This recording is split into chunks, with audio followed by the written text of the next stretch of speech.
I'm not a believer in like divine intervention by any means. But if I was even remotely a believer in such a thing as a Democrat, I'd be looking around and going, what more do the Democrats want? I'm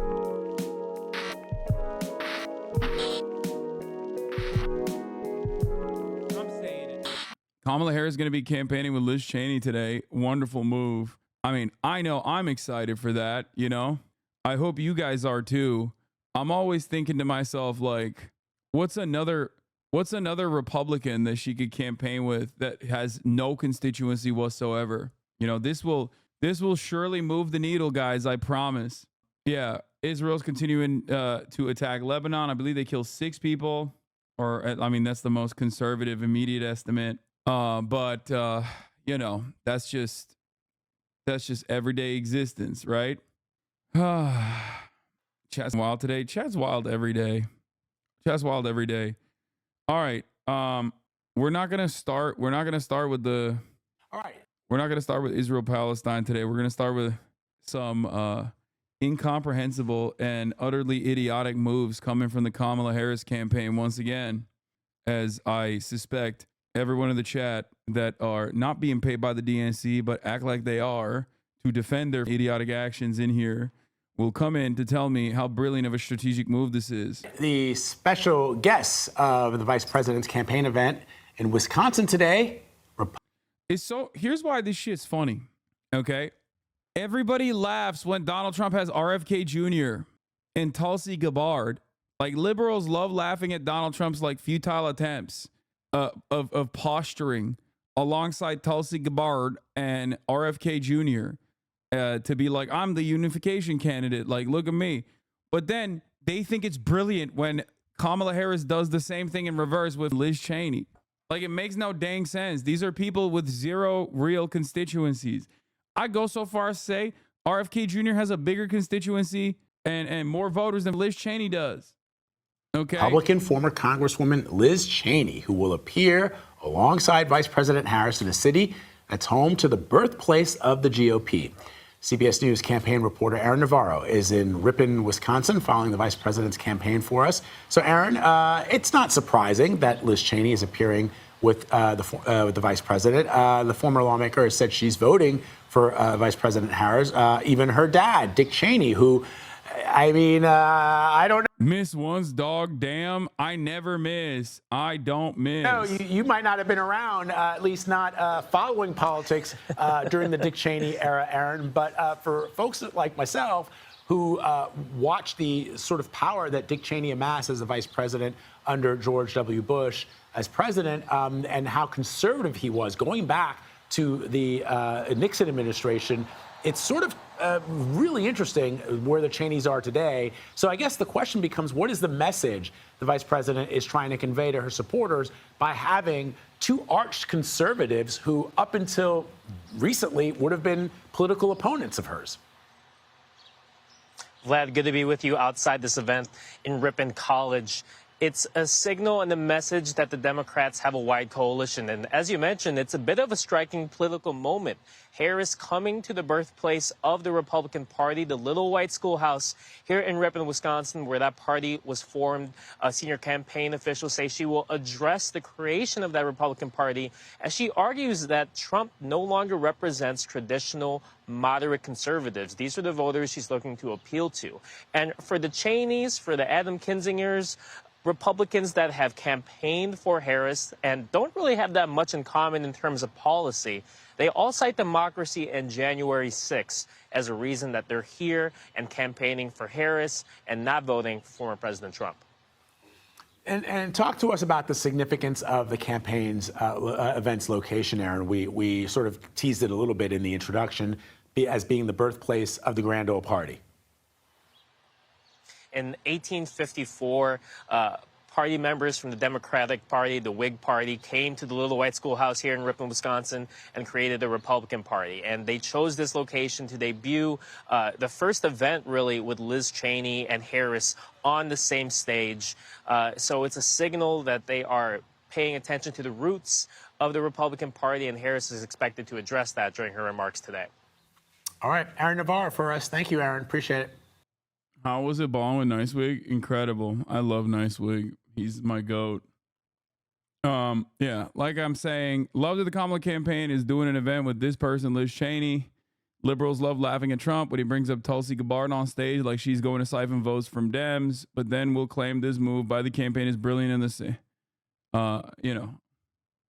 as brilliant in the same breath. But will declare this move by their own campaign is brilliant in the same breath. Ay, ay, ay. It's just like, this is what she said, by the way. Kamala Harris is a radical liberal who would raise taxes, take away guns and health insurance, and explode the size and power of the federal government. She wants to recreate America in the image of what's happening on the streets of Portland and Seattle. We won't give her a chance. Like, what are we doing here? What are we doing? Like, what the f is going on here? Why do you ever want to be associated with a freak like Liz Cheney or Dick Cheney?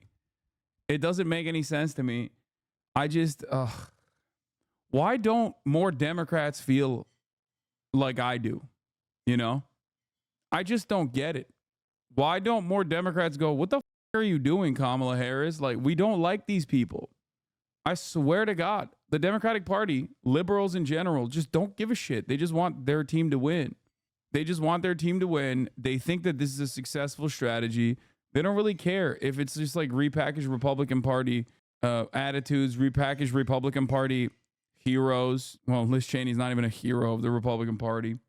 You're not a Democrat? Yeah, the reason why I'm not a Democrat is because the Democrats are not behaving like the counterbalance, the counterweight towards right-wing radicalism in this country. If they were, if they operated like a Labor Party, if they operated like a party that actually cared about, I don't know, preserving American democracy, preserving people's civil liberties, and fighting for it tooth and nail, I'd be a proud Democrat. I'd be a loud and proud Democrat. They're just not. Do you understand?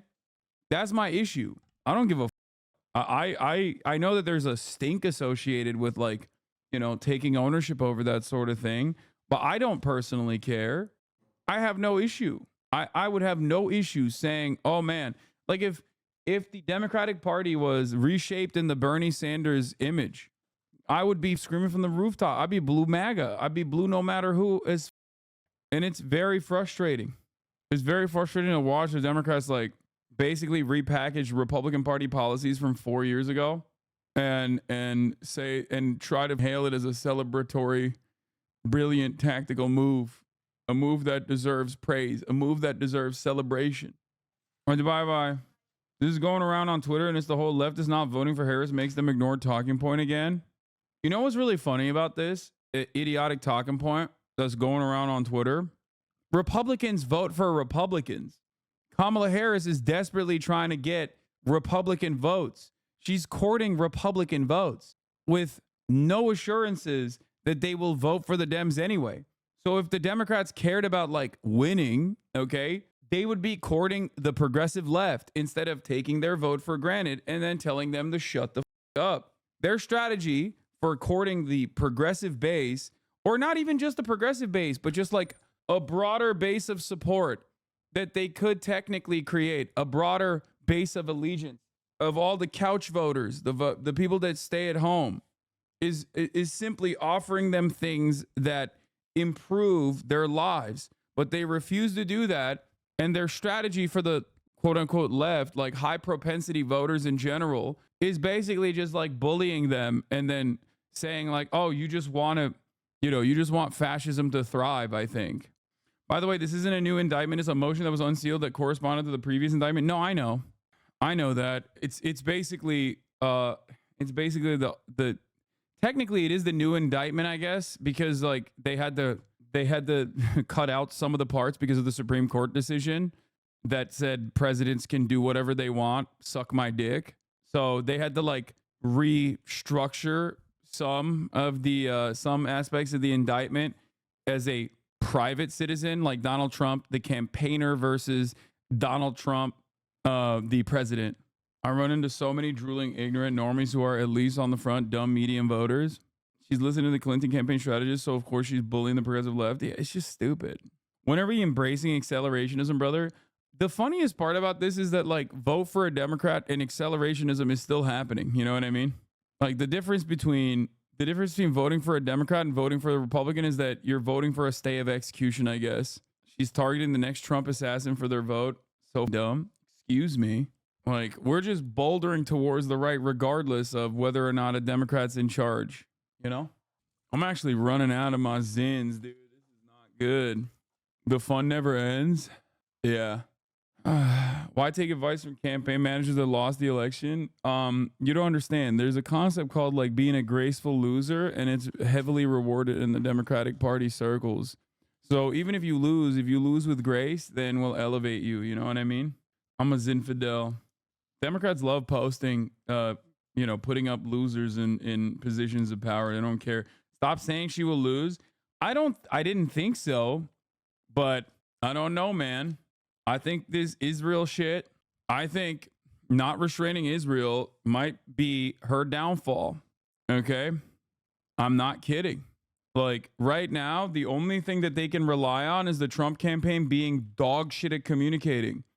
But that JD Vance performance that we watched the other night, if they are able to play ball like that, if they are able to at least like somehow moderate their messaging, they're going to have a not so bad time. Okay.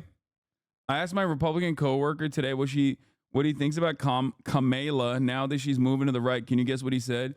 She's a goddamn commie who slept around to get her job, and I hate her, and Donald Trump's going to save this country. She's also a Haitian migrant.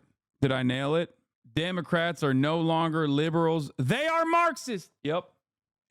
Oh, man, that's shocking. That's shocking that your Republican coworker is still a Republican. 110%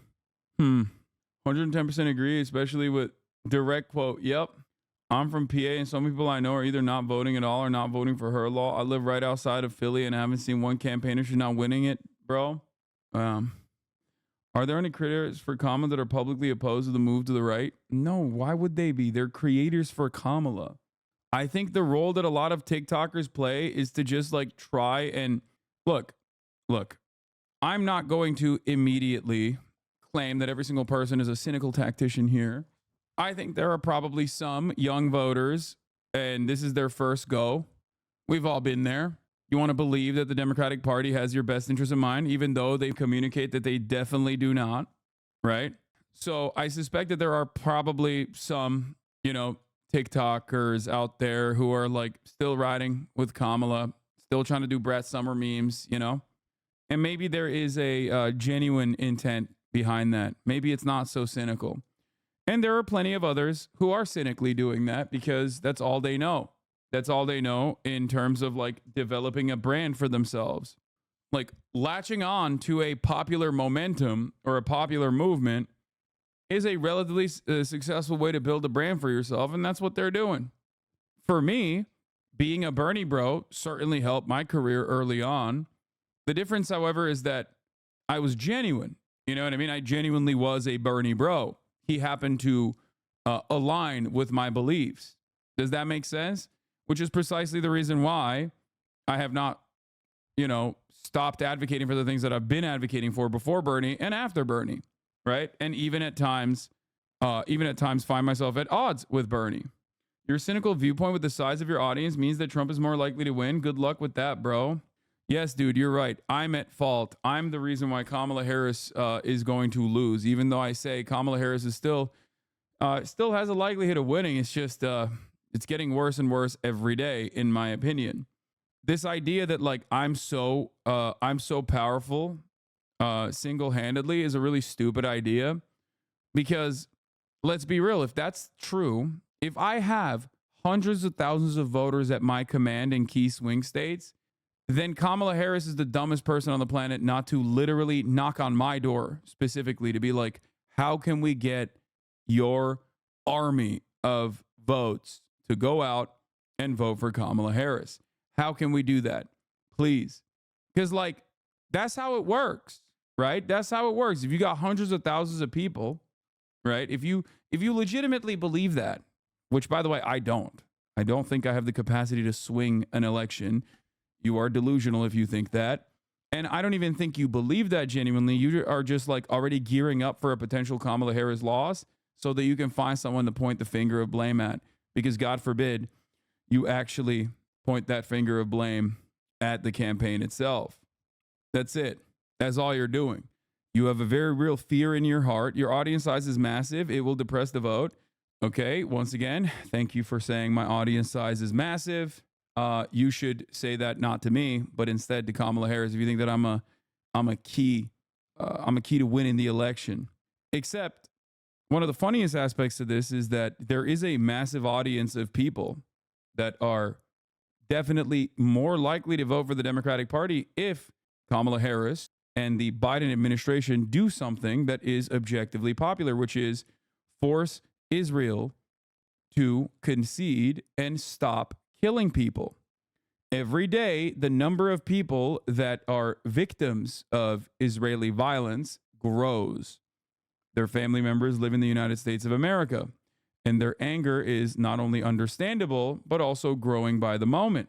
Instead of trying to hyper target like Liz Cheney's 8 friends that are in the tank for Kamala, she should perhaps focus on winning the election by changing the trajectory of American foreign policy and our undying loyalty and support to the apartheid regime of Israel that is currently conducting a genocide and also slated to have, like, by the estimations of Foundation for Defending Democracy guy yesterday, a 7-front war. That's what he said. That's it. Yeah.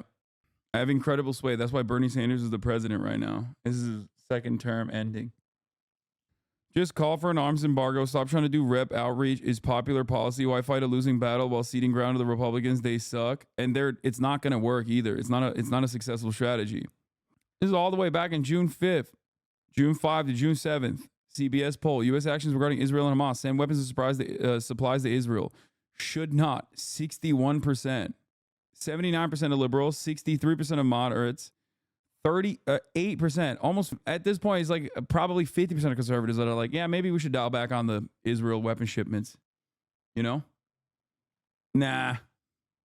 I really don't understand why the Kamala Harris campaign won't even do the bare minimum to persuade Arab American voters. I understand it. They hate you. They hate you. They hate me. They just don't want us to be in the party coalition. They don't want us to even be maybe inside of U.S. borders. We're just like spoilers in their eyes, you know? We're just spoiling the fun that Israel could be having in the region. Hasan, I'm sorry I called out Henry Daggett yesterday for making $900K a year. I listened to you and Felix talk about it on the Majority Report and I literally didn't realize how much profits the company was actually making, billions compared to $900K. So thanks for putting me in my place. After I researched more, I think Henry Daggett should make more money. Please accept my apology. I beg for forgiveness. I mean, look, Henry Daggett makes a good amount of money. And, you know, he's a little bit of an old school labor leader. Let's be real. Some good comes out of that because he's a real fighter, but some bad as well. Maybe a little, you know, he's doing all right. But remember, when people bring that shit up, and if you are a leftist and you're also bringing that shit up, you are playing the role of someone who is at odds with the strike. You are playing the role of someone who is now sitting against striking workers. Okay? That's the only reason why people do that shit. And you're doing it for free. And it's ironic because, like, not only are you a worker, but you're also personally in a leftist community as outright unacceptable. But having said that, you know, to me, it's yet another glaringly obvious example of the reality that of the reality of how far we are removed from class consciousness in this country, that we straight up do Wall Street Journal editorial style slander on a labor leader in a time when there is like a work stoppage happening, right? In a independent online leftist community, there's still who are behaving like Wall Street Journal editorial writers. That's crazy. That is how successful class war has been on the side of capital owners. Democrats have proven that winning an election means less to them than the ability to consistently left bash the progressive coalition threatens to shift the status quo too much in a party where civility, gracefully losing, and toothless aesthetics reign supreme. Yeah, I just think it's uniparty, and they play that role, and they play that role well. it won't stop me from consistently pointing to stuff like this and being like, this is electorally beneficial. Like changing the administration's outlook on Israel is not only the moral decision, but it's also the decision that is best for winning the election. That's it. During an interview with News Nation, Trump said he planned to strip the legal status of Haitian immigrants in Springfield. Yeah. No, they are going to do that. They want to reverse TPS on them and then deport them, which straight up is just racist. There's no other way to cut that. That's all it is. Forgetting about the decision to raise money for campaigns. What? Kamala Harris has gotten a tremendous amount of regular donations. You know that, right? I mean, she's gotten a shit ton from big donors too, but like a massive chunk of the war purse that she's been able to create has come from individual donators. You think they're donating because they're like, I love Kamala Harris's policy on Israel? Is that what you think is going on? Like your neighbor? Second union, the firefighters union, first out the gate to endorse Joe Biden 5 years ago, makes it official that it won't endorse in 2024 race. I don't know what the decision-making process is.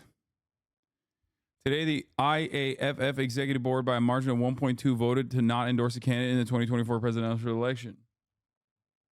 Do you think Republicans are going to moderate on abortion will be effective this late in the game? It's the only thing Democrats have right now. No. But I mean, it's a way to defend. It's basically a way to defend. It's a way to stop the hemorrhaging of female voters, like white women. But it's just not. There are going to be people who are dumb enough to believe this shit, just like there are people who are dumb enough to believe anything. It's more so a matter of like how high up in the priority chain it is for you to preserve your bodily autonomy. Let's take a look. Yeah, by the way, things are not looking too great for the Democratic Party.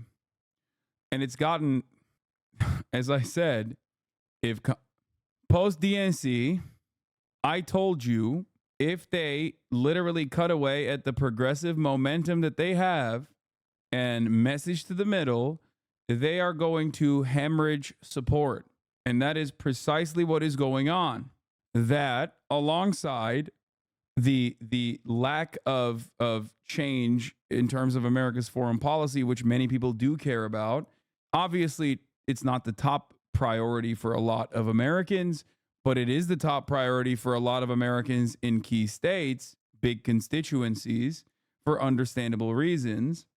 They will just cut away at their momentum when they go with drill baby drill at a time when massive amounts of atrocities are occurring due to anthropogenic climate change. If you're also doing the drill baby drill shit, you're literally losing out on a lot of young voters who do care about their future and don't want to live in a world where they can't breathe the air or that they have to learn how to, I guess, live underwater.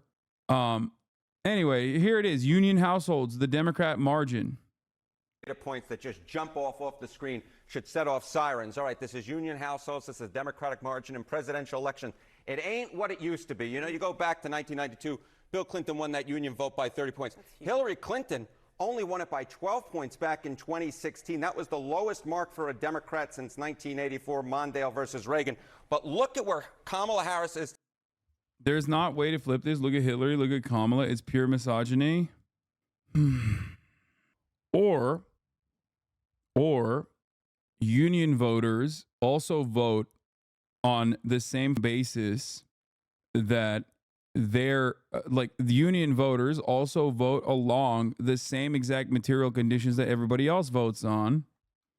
The reason why they went for Biden was because Biden launched a strong pro-labor, pro-union campaign. That's why they were able to pick up. Union votes were hemorrhaged because of this guy. Okay? That guy right there is the major reason why union votes and union support went down. Okay? NAFTA. Donald Trump, as a matter of fact, used that perfectly against Hillary Clinton by tying the same last name, if you recall, back in 2016. Joe Biden picked up the pieces again by putting up a strong front for labor unions and labor protections. Having said that, however, in the 4 years of his administration, union voters, I don't know if you're aware of this or not, still obviously respond to the economic shock of real negative, negative wages, like inflation eating away at their marginal amount of wage growth. So, regardless of the pro-labor stance of the Joe Biden administration, labor union voters are still normal people who are like, well, the economy isn't doing too sweet, is it? If Kamala Harris doesn't make a bold and radical shift in her messaging strategy to directly respond to their interests and keep saying opportunity economy, opportunity economy, opportunity economy, we're going to give $50,000 in tax cuts to startups, and that's her economic policy, when she has some decent ones that she doesn't emphasize at all, this kind of support hemorrhaging. Today, she's only leading by 9 points. That would be the worst. Also beyond that, yeah, I mean, union voters, just like everybody else, are not just like victims of their own material conditions, but they're also subject to reactionary propaganda. And yeah, misogyny plays a role too. Make no mistake. But let's dial it back for a second and talk about something that Kamala Harris has done very well. Kamala Harris, unlike Hillary Clinton, is not a white woman. She is a black woman. And as a black woman, she knew that if she was like, I'm a black woman, that's why you got to vote for me, in the same way that Hillary Clinton said, I'm a woman, that's why you're with her, that's why you're on Team Woman, she knew that that wasn't going to be a successful strategy, which is why she never did that. And I've always given her roses for that reason, right? You can't get away with that because ain't nobody's on Team Black Woman. Let's be real. That's not going to be a successful way to reach out to voters.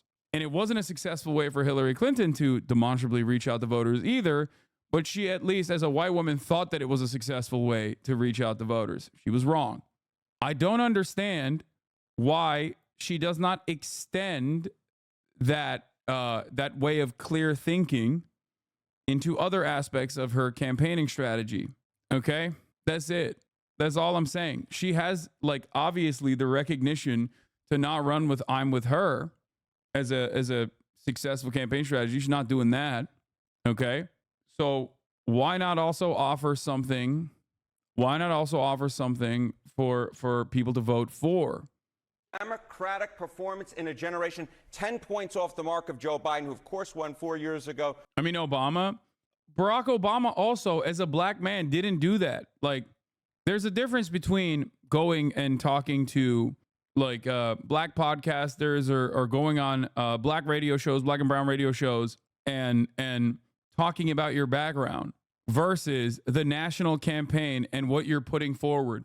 There was no like Barack Obama didn't do the vote for me. It's if you're pro-black, like, he didn't do that. Why didn't he do that? Because black people know that America is a white supremacist nation. Okay, no matter how conservative a black person can be, they still know that that's not going to be a successful strategy. Okay, Was sort of that union guy, Union Joe, right? Won it by 19 points. She's 10 points off his mark, and the worst in a generation if this, in fact, holds, Sarah. It is interesting to note that the difference between this, and Biden still won. Still won. But those numbers are significantly down. All right, talk to me about manual labor, those folks who went to trade schools. Yeah, those folks who use their hands. I think a lot of people oftentimes conflate the union vote with those who use their hands. Mike Rowe, of course, has been arguing more people should go to trade schools, more people should get a vocational degree. Look at this margin. This, to me, oh boy, does this tell you about the state of our politics now versus back in the early 1990s. Margin among vocational and trade school grads in pre-election polling. Bill Clinton was leading that vote over George H.W. Bush by 7 points. Look at where Donald Trump is today over Kamala Harris, a 31-point advantage. When I think people think of the working class, they... Okay, another aspect of this also that you have to focus on is that if neither party is like adequately addressing and making a case for improving the material conditions of improving the material conditions of workers, like, they also have a litany of different issues that they care about, like guns or, I don't know, shitting on gay people. The Republican Party does a decent job, at the very least, of like fighting for those things that people, I guess, care about. The Republican Party also lies, in my opinion, better than the Democratic Party does in terms of like how they're going to help the working class. They lie all the time when they say, oh, we're going to cut your taxes and that's going to somehow benefit you. But the reality is it works. And the Democrats don't respond to that by being like, hey, they're literally running your pockets, dumbass. They're running your pockets to give the richest people the biggest tax breaks, and you're voluntarily going along with it. They are afraid of how successful tax cuts are, so they run their own version of tax cuts. They just are nerdier. Okay? Because like when you look at Kamala Harris's policies, like there aren't a lot of subsidies in there. It's mostly tax cuts. Tax cuts for people who want to start their own podcast business. Like obviously vocational workers are not going to, trade school graduates are not going to be like, oh shit, dude. Thank God. Thank God there is a $50,000 tax cut for someone who wants to start their own goddamn small business. No. They look at the situation. They also have the capacity to be just as dumb as any of us. And they go, all right, well, I want my treats. And Trump is going to, you know, give me my treats. He's also going to own the libs. We think of people who use their hands. And we know that Donald Trump has been going after that vote. And he is in a very, very strong position, more so perhaps than any other bloc. The folks who go to trade school, vocational school, that has moved from being a core Democratic group to now being a core group of. Same thing happening with the Latino vote. Exactly.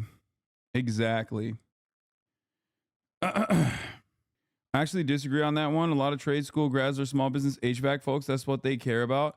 You're literally wrong on this. There was a poll that David Dayen brought up. Small businesses don't care about a $50,000 tax cut more so than they care about access to credit. So you're also objectively wrong on that as well. The $50,000 small business tax cut is literally for nobody. No, they don't care about the dumbass startup thing. They just care about small business focused stuff. Oh, you're saying they care about small businesses, like a small business focus. I used to work for a small HVAC company, and I can assure you he hates Kamala. Yeah. Donald Trump's massive amount of support among the working class. All right, let's move on to voters of color. And there's a very specific group that you looked at. And what are you seeing there? Yeah, you know, we've been noting on this program, right, that Donald Trump seems to have been having some real impact among voters of color, getting into that traditional Democratic support. And I was very interested to see this because we're talking about the working class, right? So this is the margin among non-college graduates, all right, the voters of color. You go back 4 years ago, look at that. Joe Biden won that group by 45 points. Look at where Kamala Harris's support is today. She's still leading amongst that group, but that lead is down 17 points to just 28 points. And I will note that the margin among voters of color who actually graduate college has only been changed by 5 points. 5 points compared to 4 years ago. The reason Donald Trump is doing so well amongst voters of color is because he has really gone in and grabbed a lot of voters that he didn't previously have among those who didn't graduate college. And this is part of a larger trend that we're seeing throughout our politics era, in which Republicans, specifically Donald Trump, is doing very, very well among working class voters, whether they were in unions, whether they went to trade school, or whether they're voters of color. The fact is Donald Trump seems to have gone into a hotbed of traditional Democratic support and made a lot of movement in ways I don't think a lot of people would have thought when he went down that escalator just back in 2015. All right, Harry Ensign, bringing us the numbers as they look right now. Really appreciate it. Thank you, Sam. Lol, stream something else. You're right. What are some Trump policies you align with? Absolutely nothing. Dog, I don't even align with the Democrats. Why the fuck would I align with the Republicans? I don't think people understand this. Like I don't align with the Democrats because of their closeness to the Republican Party. Why the fuck would I ever align with the Republicans? They're absolute ass.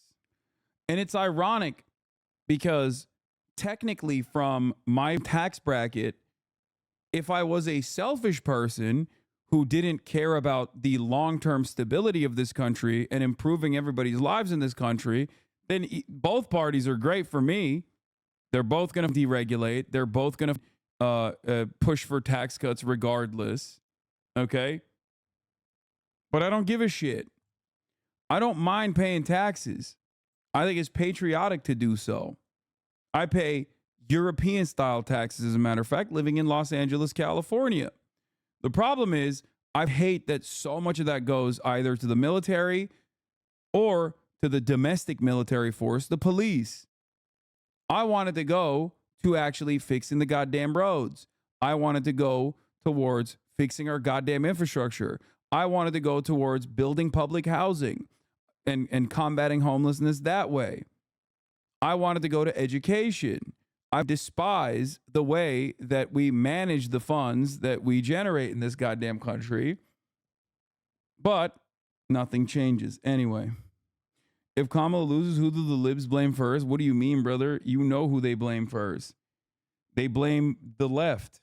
They blame Russia, Iran, maybe, China. But most importantly, they blame the left. In 2016, Donald Trump said he would choose only the best people to work in his White House. Now those people have a warning for America. Trump is not fit to be president again. Here's his vice president. Anyone who puts himself over the Constitution should never be president of the United States. I cannot in good conscience endorse Donald Trump this year. His defense secretary. Do you think Trump can be trusted with the nation's secrets ever again? No. I mean, it's just irresponsible action that places our service members at risk, places our nation's security at risk. His national security advisor. Donald Trump will cause a lot of damage. The only thing he cares about is Donald Trump. John Bolton's like, he wouldn't let me nuke Iran. That's why I'm committed to the Democratic Party, who will let me nuke Iran. And the nation's former highest-ranking military officer. We don't take an oath to a king or a queen or to a tyrant or a dictator. And we don't take an oath to a wannabe dictator. Take it from the people who knew him best. Donald Trump is too big a risk for America. I'm Kamala Harris, and I approve this message. It's funny because, like, people that love Trump don't give a shit about any of this stuff. They just literally are voting for Trump because he just, like, sticks it to these people. It's a cult of personality built around this freak-ass bitch. All right, let's see what this is. Served in Donald Trump's administration. But I know Kamala Harris is a leader we need to keep our country safe and strong. Throughout her career, she's gotten drug traffickers off the streets and protected vulnerable people from fraud. And as a Homeland Security expert, I trust her to protect the border. Kamala Harris's plan will strengthen our border security and crack down on drug smuggling and human trafficking. We need a president who's tough, who cares about the American people, and who puts the country first. That's Kamala Harris. I'm Kamala Harris, and I approve this message.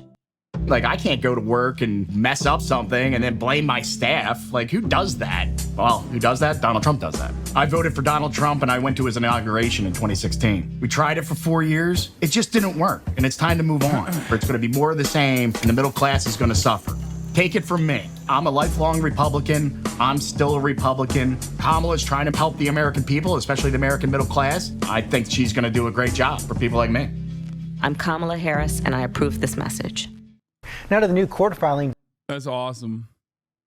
It's great. It's great. We should, yeah, I'm putting together a team, guys. It's literally every Republican that Donald Trump ritualistically humiliated for 4 years, you know, that represent 0% of the Republican Party's base of support. Anyway. Is there ever a policy inside with the U.S. where the taxpayer can choose a percentage of where their taxes go? No. I don't even necessarily agree that that's a good idea anyway. Look how stupid Americans are, dog. What is this? Someone wanted me to look at this. Republicans for Harris are saying that no matter their policy disagreements, they can't let Trump win. A lot of leftists are saying that unless Harris aligns with them in specific ways, they will let Trump win, even though they disagree with him on everything. Yeah, except 1% is the base of support within the Democratic Party and represents a far larger number than the Republicans for Harris. Okay? Whom do you expect normie Dem voters are going to listen to, agree with, and sympathize with more going forward, win or lose? How do you think? This is always backwards thinking. It's like the campaign won't listen to people who are trying to extract concessions from their elected representatives that they want to vote for. Yeah, this is dumb as it's always stupid. These people, this is the stupidest argument. It is undemocratic, okay? That is anti-democracy. What shows better leadership qualities than trying to win the votes of people who think she's evil and stupid? Oh. Let's break this down because yes, and there is more. First and foremost, if Trump wins, it's going to be because white voters continue to vote for him. The other side of the coin is that if there's a softening in our coalition, we lose. What does that mean? Time after time, we've shown in Georgia and elsewhere that Democrats win when we expand our coalition. Yes, that means we have to care about more issues, but the basic ask for voters in the coalition is we not hurt them. Then, from there, help make things better. Seems fair. In order to defeat the GOP, we have to turn out historically excluded groups that outnumber GOP voters. When our policies kill people's loved ones, we risk our ability to win because they leave our coalition. It doesn't mean they vote Trump. It simply means we have less votes. The GOP keeps their numbers the same, though. It's why Trump's polling doesn't move. For the GOP to win, they don't have to convince people to vote for them. Just convince enough people in our coalition to not vote for us. The easiest way for them to do that is Biden's inability to see Arabs as people and his establishment of displacement and mass killing of loved ones. This violence is so unpopular. It's why Biden's numbers cratered among black, brown, and young voters. When Harris became our nominee, our numbers among black, brown, and young voters shot up. The excitement was real. Then came the platforming of the GOP at the expense of those who have been in our coalition. Suddenly, the softening was back. Kamala Harris running a Joe Brandon-style campaign as a black woman is so utterly ridiculous. As soon as the swap out happened, what did I tell you? I said, if this doesn't go the way of an Obama 2008 coalition, they're cooked. Okay? She literally was like, oh, I'm going to campaign like I'm an old racist white man. And I'm going to repeat the same things that this old racist white man was saying. And it's hilarious because that old racist white man was already going to lose to Donald Trump. Sure, a big part of the reason why that old racist white man was going to lose to Donald Trump was because his brain capacity was diminishing at a rapid clip, but also because he had unpopular policies that he was running with as well. Worst campaign choice ever by Kamala Harris. I know. 65% of voters wanted a change, overwhelming majority, even larger than that, wanted a change from Joe Biden, okay, in the upcoming election. And only 25% of Democratic Party voters thought Kamala Harris represented a change from Joe Biden. If you don't understand that, like, that's what people are looking forward to, and you're not offering them that because you refuse to fucking part ways with the guy that was so bad that you are now running for president in his stead, I don't know what to tell you. You just refuse to see it. If the voters didn't want a ceasefire, why did the DNC lie so much about supporting a ceasefire? Exactly. The problem is the voters are not that stupid. Like, the median voter is pretty dumb, but they're not so dumb as to be like, man, my house is underwater right now. And I read somewhere on Instagram or Facebook a headline that shows the exact number of money that was supposed to go to FEMA went to Israel the day of my house being underwater. If I read that, I'm never voting for the Democrats ever again. I'm gonna be like, what the is this shit? You know, people, like, I try to explain this to people all the time. Like, the median voter is dumb. Sure, it's a sea of contradictions. The American voter believes a bunch of things that are directly at odds with one another, right? Sure. But every single person, I like to think of every single person as like 5 major priorities, okay? Every single person in the United States of America has at least 5 priorities, okay? 1 through 5. You just got to look at what those priorities are, pick the top 3 or the top 5, all of them if you would wish to do so, and address a solution to their problems. The issue is we don't do that at all. We just choose to, focus on some other dumb shit. I lost my state healthcare after Biden became president because I make too much money. I was on state healthcare under Trump, making the same amount of money, and I was never kicked off. I cannot afford healthcare. Something needs to be done. Some people shouldn't be allowed to vote. I mean, imagine how relief in North Carolina and other states is handled will be a big determinator on how those states swings. Yeah. It's crazy because, like, I'm not a believer in, like, divine intervention by any means. Okay? But if I was even remotely a believer in such a thing as a Democrat, okay, in a hypothetical scenario where I'm both a Democrat and a believer in divine intervention, I'd be looking around and going, what more do the Democrats want? Okay? some of the news media priorities, like some of the most significant things that have led the news cycle over the past couple of months, have all been key Democratic Party issues that the Democrats have dropped the ball on. Mass shootings, gun violence, even directed towards the president, okay? Like politically violent rhetoric and what kind of impact that might have. Natural disasters born out of climate change, okay? Republicans going even further right, so right that like people are grossed out by their anti-immigrant sentiment. These are all straight up deeply in the pocket of the Democratic, like the older Democratic Party. The death penalty, an innocent man being executed by the state, regardless of his innocence. A competent Democratic Party should look at all of this and go, do you see how f***ed up everything is? Who do you think is responsible for it? And yet, they're looking at all of this stuff that normally should be directly in their field of interest, things that they're supposed to be offering a solution on, and going, no, we're just going to do like the gayer version of what the Republicans are doing. Yeah, I don't care about this. Anyway, it includes everything from them hating war to money and politics after the primaries to elected officials ignoring public opinion, and the advocacy groups we need to turn out voters are struggling both due to a dip in funding and because they care about this. They're anti-war, feel like their policies are being ignored, and their volunteers also feel the same. They turn out voters and volunteers. We need volunteers to turn out voters. Volunteers come from the coalition that cares about this. It's depressing efforts. Another thing that I've mentioned also, the left progressive coalition within the base of the Democratic Party also is the most significant coalition within the base of the Democratic Party because they're the door knockers. They are the politically active. They are the ones who create grassroots operations, okay? And you just consistently yelling at them and telling them, shut the fuck up, hold your nose and vote for me is ripping apart an active base of support that you need to go out and turn out others. I really wish I could understand what the hell you're talking about. I normally agree with your stances, but I think you're wrong here. Kamala's economic platform is really strong. 50K tax credit, federal housing aid, and a clear plan on how to avoid the top of the hour ad break. Best policies, easy. I mean, gray name came in hot, defending Kamala Harris's shitty policies, snuck that top of the hour ad break right in there. It's over. I'm handing over the keys, dude. I'm done. You cooked me. The 3-minute ad break is upon us, chat. This is true. At the top of the hour, there's a 3-minute ad break. If you no longer want to see those ads, all you need to do is subscribe, which you could do for $6 or for free with a Twitch Prime. By connecting your Amazon Prime account to your Twitch account, you get 1 free Prime subscription a month. Use it on your favorite broadcaster. Here's a 3-minute ad break now. I mean, there is no other way to look at it. Politics can be as complicated as you want to make it, okay?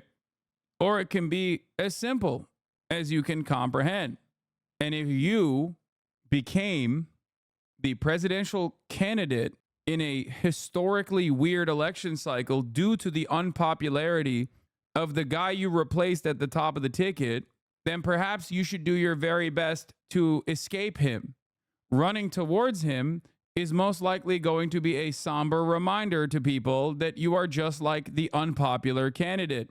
If he wasn't unpopular, you would not be running for president. You have to be an absolute dumbass not to recognize that reality. And here she is, appearing with Liz Cheney in Ripon, Wisconsin, the birthplace of the Republican Party. The Democratic presidential nominee plans to reach out to GOP and independent voters in her speech, repeating her vow to be a president for all Americans, her campaign says. This was a funny moment.